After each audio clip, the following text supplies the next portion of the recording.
সবাইকে ওয়েলকাম বন্ধুরা আমার নতুন ব্লগে। দেখতেই পাচ্ছেন কি সুন্দর সাজিয়েছে আমাদের আলিপুরদুয়ার পার্ক রোড। খুবই সুন্দর লাগছে। তো বন্ধুরা আমার ব্লগটি ফার্স্ট থেকে লাস্ট অবধি দেখবেন অবশ্যই।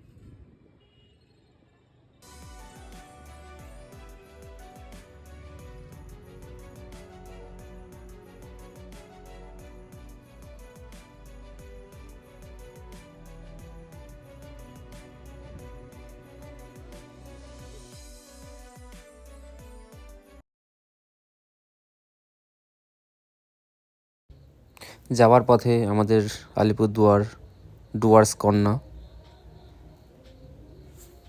যাচ্ছিলাম আমরা আস্তে ধীরে। তার মধ্যে ঠান্ডাটাও বেশ ভালোই পড়েছিল। আস্তে আস্তে যাচ্ছি আমরা আমাদের গন্তব্য